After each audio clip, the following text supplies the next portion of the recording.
आसंता सप्ताह आसूची आउ एक लघुचाप उत्तर पश्चिम बंगोपसागर में एक नूतन लघुचाप सृष्टि होबार संभावना रही। एने पूर्वानुमान करिसेंती अंतर्जातीय पाणीपाग विज्ञानी जासन निकोलस। आसंता सप्ताहर शेष आड़कू सृष्टि होई पारे लघुचाप प्रभाव में राज्य में प्रबल वर्षा संभावना रही। सेपटे राज्य में आहरी 4 दिन वर्षा नहीं आकलन करिछि आंचलिक पाणीपाग विज्ञान केन्द्र। आज प्रबल वर्षा पाई 9टी जिला नुआपड़ा, कलाहांडी, रायगड़ा एवं गजपति को येलो अलर्ट जारी करा जायछि। सेहिपरि गंजाम, केन्दुझर, सुंदरगढ़ एवं मयूरभंज रे प्रबल वर्षा संभावना रही। बाकी समस्त जिले में हालुकारु मध्यम धरणर वर्षा हेबार संभावना रही। आसंता काली मध्य 5टी जिले में प्रबल वर्षा होई पारे। आसंता 11 तारिख सकाळ पर्यंत राज्य में वर्षा नहीं चेतावनी दिया जायछि। एही समय घंटा प्रति 30 रु 40 किलोमीटर बेगरे पवन मध्य बही पारे। किछि जिले में प्रबल वर्षा एवं किछि जिले में हालुकारु मध्यम धरणर वर्षा संभावना आशंका करा जाउछि बोली खबर मिलिछि। परवर्ती खबर ओडिया रे लेखा हेबो नाम फलक, कड़ा हैला नियम, न मानिले गणिबे जरिमाना। ओडिया रे नाम फलक लेखिबा नियम को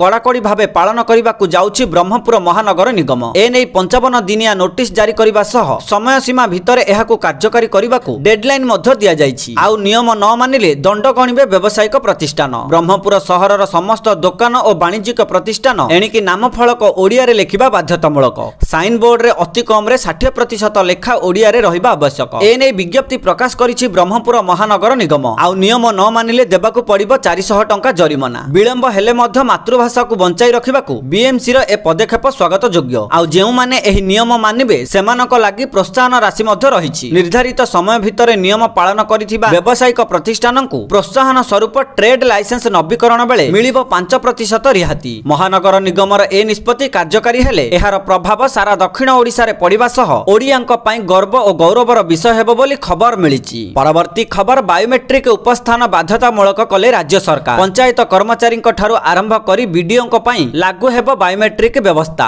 पंचायत समिति, जिला परिषद कार्यालय रे लागू हेबो। यथाशीघ्र बायोमेट्रिक व्यवस्था कार्यकारी करबाकू निर्देश देले राज्य सरकार बोली खबर मिलिछि। परवर्ती खबर सीपीएसई 2024 रे तृतीय पेपर परीक्षा सूची बदलिला। अक्टोबर 4 रो तृतीय पेपर परीक्षा अक्टोबर 6 को घुंचिला। तृतीय पेपर रे थिबा फिजिक्स, केमिस्ट्री परीक्षा अक्टोबर 6 तारिख रे कराजिबो। अक्टोबर 6 तारिख दिन सकाळ 10 टारू अपराह्न 1 भितरे परीक्षा हेबो बोली समय धार्य करा जायछि। पूजा भसाणी को दृष्टि रे रखी परीक्षा सूची बदला जायथिबा ओपीआरबी पक्षरु सूचना जारी करा जायछि। किंतु अक्टोबर 5 रो 2टी पेपर परीक्षा पूर्व सूची रे हेबो बोली खबर मिलिछि। परवर्ती खबर दिल्ली रु फेरिबा पर बीजेपी राज्य सभापति मनमोहन सामल कहिसंती दिल्ली रे संगठन को नै आलोचना हैला, जहा आगकू निष्पत्ति हेबो। ठीक समय रे राज्य टीम गठन करा जिवो। दिल्ली रे केंद्रीय नेतृत्व राज्य प्रभारीक सह आलोचना होईछि। रुटीन मीटिंग चालिछि, पुणी दिल्ली जिबी। ग्रहण सप्ताह पर बीजेपी रो नुआ टीम होई पारे घोषणा प्रश्नर उत्तर देई मनमोहन सामल कहिसंती जे बीजेपी को ग्रहण लागि नाही, तेनु ठीक समय रे टीम गठन करा जिवो। राजनीति रे किछि भी लुचा छपारे हुए नाही। मंत्रिमंडल संप्रसारण किंबा नुआ टीम किछि भी लुचा छपारे हेबो नाही। सबु किछि खोला खोली रे हेबो बोली बीजेपी राज्य सभापति मनमोहन सामल कहिसंती बोली खबर मिलिछि। परवर्ती खबर पुणी बढ़िला सुना और रूपा दर।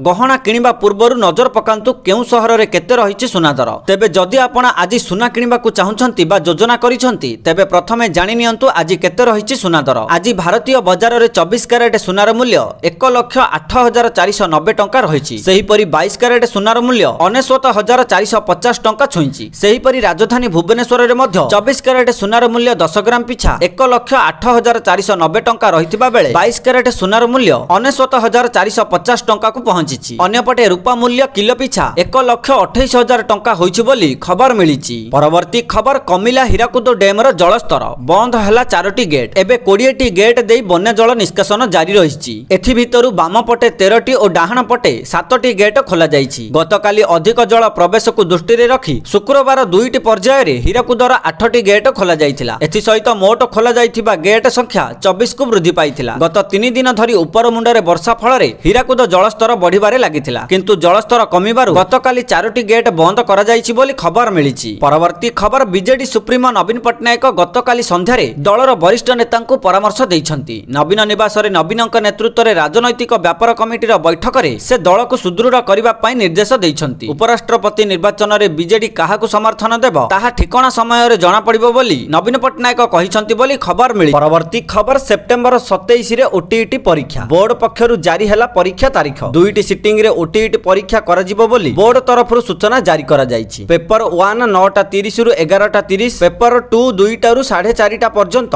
परीक्षा कराजिबो। परीक्षा केन्द्र रे कौनसी परिवर्तन करा जाई नाही बोली सूचना मिलिछि। परवर्ती खबर सुभद्रा हिताधिकारी आसिला खुशी खबर। एणिकी सुभद्रा हिताधिकारी चतुर्थ किस्ती रे मिलिबो 20,000 टंका। कारण 1 कोटी ऊर्ध्व महिला सुभद्रा योजनार 3टी किस्ती मिली सारिछि, किंतु अनेक योग्य महिला प्रथमरु आवेदन करथिले मध्य ए पर्यंत सुभद्रा टंका मिलिनि। तेणु सेमानकु काहेकि टंका मिलुनु सेथिपई प्रभाती परिडा पुणी थरे डॉक्यूमेंट वेरीफाई करूछंती। डॉक्यूमेंट रीचेक करिबा परे सेही हिताधिकारी सुभद्रा योजना रे शामिल करा जाई सेमानकु चतुर्थ किस्ती रे 20,000 टंका एकाथरके प्रदान करिवे बोली उपमुख्यमंत्री प्रभाती परिडा बड़ सूचना देइछंती। ता सहित अनेक महिलांक पाखरे 4 चकिया गाड़ी अछि एवं 5 एकररु अधिक जमी अछि, किंतु सेमाने जालियाती करी सुभद्रा टंका हातेइछंती। तेणु एबे पुणी थरे सबु विभाग को नोटिस पठा जाइछि। से सबु जांच करी तुरंत रिपोर्ट प्रदान करिबाकू निर्देश दिया जाइछि। जेउ महिला माने अयोग्य होई मध्य सुभद्रा टंका पाइछंती सेमानक विरुद्ध रे कड़ा कार्यानुष्ठान नियाजिबो बोली उपमुख्यमंत्री प्रभाती परिडा बड़ सूचना देइछंती। परवर्ती खबर भुवनेश्वर रे हेबो साइंस सिटी। एथिपई विज्ञान और कारीगरी मंत्री जोरदार कसरत चलाइछंती। बिहार रा पाटना साइंस सिटी देखि फेरिबा परे राजधानी भुवनेश्वर रे एपरि एक साइंस सिटी प्रतिष्ठा करिबा पई मन बळाइछंती विज्ञान और कारीगरी मंत्री कृष्णचंद्र पात्र। सेहिपरि पुरी ठारे जिला विज्ञान और प्लानेटोरियम केन्द्र प्रतिष्ठा कराजिबो। सेठारे जगन्नाथ संस्कृति रे समस्त तथ्य स्थान पाइबो, जहा फଳରେ देश विदेशरु आसुथिबा जगन्नाथ श्रद्धालु जगन्नाथ संस्कृति विषय रे जानि परिबे बोली खबर मिलिछि। परवर्ती खबर ईपीएफओ नियम रे बड़ परिवर्तन। एणिकी मासे चाकरी कले भी मिलिबो पेंशन। सरकार कर्मचारी मानकु बड़ रिलीफ देई ईपीएफओ पेंशन नियम रे गुरुत्वपूर्ण परिवर्तन करिसंती। जदि जणे कर्मचारी मात्र 1 मास भी चाकरी करंती तेबे से ईपीएस अधीन रे लाभ पाइबे। एही संशोधन विशेष करी सेही युवक एवं अस्थायी कर्मचारी मानक पई उपयोगी जेउ माने बीपीओ लॉजिस्टिक ई कॉमर्स एवं चुक्ति आधारित चाकरी रे काम करंती। पूर्वरु नियम थिला जे जदि जणे व्यक्ति 6 मासरु कम समय चाकरी करुथिले तांको पेंशन अवसर को गणना कर जाउ नथिला, अर्थात तांको पेंशन रो अंश नष्ट हे जाउथिला। किंतु एबे नुवा नियम रे परिवर्तन करा जाइछि। एबे मात्र 1 मास चाकरी करिबा पर मध्य कर्मचारी ईपीएस अधीन रे आसीबे एवं भविष्यत रे पेंशन पाइबा पई हकदार हेबे। एही नियम सेही सेक्टर कर्मचारी पई सबुठारु अधिक उपयोगी हेबो जेउठारे चाकरी रे अवधि बेसी दिन न थाए। बीपीओ लॉजिस्टिक ई कॉमर्स एवं चुक्ति आधारित कार्य रे अधिकांश कर्मचारी शीघ्र चाकरी छाड़ी दियंती। पूर्वरु तांकर पेंशन अवदान नष्ट हे जाउथिला, किंतु एबे एहा तांको खाता रे सुरक्षित रहिबो एवं भविष्यत रे पेंशन लाभ मिलिबो बोली खबर मिलिछि। परवर्ती खबर एणिकी एफएम रेडियो रे सुनिबे भुवनेश्वर ट्रैफिक संबंधी सूचना। ट्रैफिक स्थिति नै अपडेट देबो कमिशनरेट पुलिस। समस्त एफएम चैनल सह आलोचना करिछि कमिशनरेट पुलिस। ट्रैफिक पुलिस सह सेमाने मिसिकी काम करिवे। ट्रैफिक परिचालन को सुदृढ़ करिबा पई एभली पदक्षेप नेइछि पुलिस। आगकू पार्बण आसुथिबारु रास्ता जाम रो तथ्य देबो एफएम रेडियो। पूर्वरु ट्रैफिक सूचना पई एही पद्धति व्यवहार करा जाउथिला, किंतु एहाकू बंद करि दिया जाइथिला। कमिशनरेट पुलिस एहाकू पुणी थरे आरंभ करिबाकू योजना करूछि बोली खबर मिलिछि। परवर्ती खबर आंदोलनरु निवृत्त रहिबा पई शिक्षकंकू एभली परामर्श देले गणशिक्षा मंत्री नित्यानंद गंड। सरकार शिक्षकंक समस्या प्रति अवगत और सचेतन अछंती। सबु समय रे शिक्षक माने राजरास्ता को आसीबा ठीक नुहे। एभली कले छात्र छात्रींक पाठ पढ़ा व्याघात हेबो। आम सरकार मात्र 14 मासर सरकार। एते कम समय मध्यरे समस्त कथा जानिबा बुझिबाकू समय आवश्यक। शिक्षक मानकर एही समस्या हेउछि दीर्घ दिनर। सरकार परिवर्तन पर 9,000 रु अधिक शिक्षकंकू रेगुलर करा जाइछि। बहु शिक्षकंक कोर्ट कचेरी रे समस्या पड़ी रहिछि। मान्यवर सुप्रीम कोर्टंक निर्देश रहिथिबारु सरकार चाहिले भी किछि करि पारु नाहंती। मोहन सरकार शिक्षकंक समस्या प्रति अवगत और सचेतन अछंती। शिक्षा व्यवस्था रे परिवर्तन आसुछि। आगामी दिन रे ठिका व्यवस्था को उच्छेद करा जाई रेगुलर शिक्षकंकू नियुक्ति दिया जिवो बोली गणशिक्षा मंत्री नित्यानंद गंड सूचना दैछंती। परवर्ती खबर इस्कन पक्षरु अदिनिया स्नान यात्रा और रथ यात्रा को नहीं गजपति महाराजा दिव्य सिंहदेवंक सांबादिक सम्मेलन। श्रीमंदिर मुख्य प्रशासक अरविंद पाढ़ी मध्य सांबादिक सम्मेलन रे शामिल होइथिले। इस्कन संस्था द्वारा महाप्रभु श्री जगन्नाथंक अदिनिया पर्वपर्वाणी पालन विरुद्ध रे साधारण रे क्षोभ प्रकाश पाइछि। बारंबार एभली भाबे इस्कन पक्षरु जगन्नाथंक नीतिक्रांति भूल भाबे प्रदर्शन हेउछि। पूर्वरु एहाकु नै बारंबार गजपति महाराजा विरोध प्रकाश मध्य करिसंती। गतकालीर एही सांबादिक सम्मेलन रे श्रीमंदिर परिचालना कमिटीर सदस्य माने मध्य उपस्थित थिले। इस्कन पक्षरु विदेश रे आयोजित अदिनिया स्नान यात्रा और रथ यात्रा आदौ ग्रहणीय नुहे। पूरी सहित देश विदेश रे रथ यात्रा और स्नान यात्रा गोटिए दिन रे हेबा उचित। इस्कन पक्षरु मिलिथिबा दस्तावेज अनुधान परे एहा जणा जाइछि, किंतु इस्कन रो एही पदक्षेप आदौ ग्रहणीय नुहे बोली श्रीमंदिर मुख्य प्रशासक अरविंद पाढ़ी गणमाध्यम को एहा कहिसंती बोली खबर मिलिछि। परवर्ती खबर महानदी जल विवाद मामला अक्टोबर 11 सुधा बुझामणा करिबाकू ट्रिब्यूनाल को निर्देश।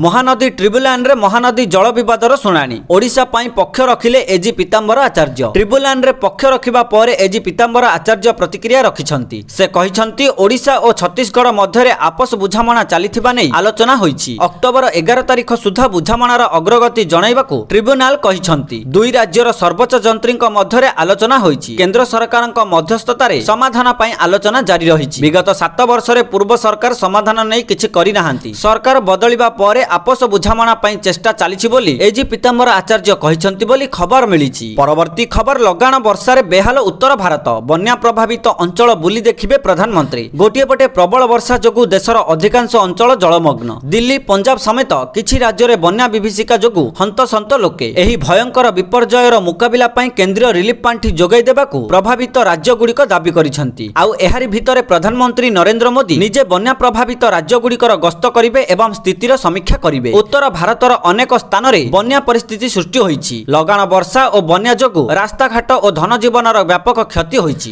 ବିଶେଷ କରି ଦିଲ୍ଲୀ, ଜମ୍ମୁ କାଶ୍ମୀର, ହିମାଚଳ ପ୍ରଦେଶ, ପଞ୍ଜାବ, ହରିୟାଣା ଓ ଉତ୍ତରାଖଣ୍ଡରେ ପ୍ରବଳ ବର୍ଷା ଯୋଗୁଁ 500ରୁ ଅଧିକ ଲୋକଙ୍କ ଜୀବନ ଯାଇଛି। ଏପରିକି ଗତ 2 ଦିନ ମଧ୍ୟରେ ଭୂସ୍ଖଳନ, ବର୍ଷା, ବନ୍ୟା ଯୋଗୁଁ ଅନେକ ଲୋକଙ୍କ ଜୀବନ ଯାଇଛି। ଉତ୍ତର ଭାରତର ଏହି ସବୁ ରାଜ୍ୟ ଦଶନ୍ଧି ପରେ ସବୁଠାରୁ ଭୟଙ୍କର ମୌସୁମୀ ଜନିତ ବିପର୍ଯ୍ୟୟର ସମ୍ମୁଖୀନ ହେଉଛନ୍ତି। ଲଗାଣ ବର୍ଷା ଯୋଗୁଁ ରାଜ୍ୟର ବିଭିନ୍ନ ନଦୀରେ ବନ୍ୟା ପରିସ୍ଥିତି ସୃଷ୍ଟି ହୋଇଛି। ନଦୀଗୁଡ଼ିକ ବିପଦ ସଂକେତ ଉପରେ ପ୍ରବାହିତ ହେଉଛି। ଭୂସ୍ଖଳନ ଯୋଗୁଁ ଅନେକ ରାସ୍ତା ବନ୍ଦ ହୋଇଯାଇଛି। ଚାଷ ଜମି ସମ୍ପୂର୍ଣ୍ଣ ଜଳମଗ୍ନ ହୋଇପଡ଼ିଛି। ଫସଲ ନଷ୍ଟ ସହ ପ୍ରଭାବିତ ଅଞ୍ଚଳରେ ହଜାର ହଜାର ଲୋକ ଫସି ରହିଛନ୍ତି। ଏସବୁ ସ୍ଥିତିରେ ସୁଧାର ଆସିବା ପାଇଁ ଆହୁରି କିଛି ଦିନ ସମୟ ଲାଗିପାରେ ବୋଲି ଖବର ମିଳିଛି। ପରବର୍ତ୍ତୀ ଖବର, ରୁଷିଆରୁ ତେଲ ନ କିଣିବା ପାଇଁ ଆମେରିକା ଭାରତ ଉପରେ ଲଗାତାର ଚାପ ପକାଉଛି। ଏଥିପାଇଁ ଭାରତୀୟ ସାମଗ୍ରୀ ଉପରେ ଜରିମାନା ସ୍ୱରୂପ 25% ଅତିରିକ୍ତ ଶୁଳ୍କ ମଧ୍ୟ ଲଗାଯାଇଥିଲା। ଏହା ସହିତ ଭାରତ ଉପରେ ଶୁଳ୍କ ଏବେ 50%କୁ ବୃଦ୍ଧି ପାଇଛି। ଏସବୁ ମଧ୍ୟରେ କେନ୍ଦ୍ର ଅର୍ଥମନ୍ତ୍ରୀ ନିର୍ମଳା ସୀତାରମଣଙ୍କ ଏକ ବଡ଼ ବୟାନ ଆସିଛି। ସେ କହିଛନ୍ତି ଯେ ଭାରତ ରୁଷିଆରୁ ଅଶୋଧିତ ତେଲ କିଣିବା ଜାରି ରଖିବ। ସେ ଏହା ମଧ୍ୟ କହିଛନ୍ତି ଯେ ଶକ୍ତି ସମ୍ପର୍କରେ ନିଆଯାଇଥିବା ନିଷ୍ପତ୍ତି ସମ୍ପୂର୍ଣ୍ଣ ଭାବରେ ଜାତୀୟ ସ୍ୱାର୍ଥ ଉପରେ ଆଧାରିତ। ଆମେ କ'ଣ କରିବୁ ନ କରିବୁ ସେ ନିଷ୍ପତ୍ତି ଆମର ବୋଲି ଅର୍ଥମନ୍ତ୍ରୀ ସିଧା ପରୋକ୍ଷରେ ଟ୍ରମ୍ପଙ୍କୁ ଶୁଣାଇ ଦେଇଛନ୍ତି। ସେ କହିଛନ୍ତି ଭାରତ ରୁଷିଆ ଠାରୁ ତେଲ କିଣିବା ଜାରି ରଖିବ। ଆମକୁ ଆମର ଆବଶ୍ୟକତା ଅନୁସାରେ କେଉଁଠାରୁ ତେଲ କିଣିବା ନିଷ୍ପତ୍ତି ନେବାକୁ ପଡ଼ିବ। ଏହି ନିଷ୍ପତ୍ତି ଦେଶର ସ୍ୱାର୍ଥ ଆଧାରରେ ନିଆଯିବ। ସେ ଆହୁରି ମଧ୍ୟ କହିଛନ୍ତି ଯେ ରୁଷିଆ ଠାରୁ ତେଲ କିଣିବା ବିଷୟରେ ହେଉ କିମ୍ବା ଅନ୍ୟ କିଛି, ଆମେ ଦର,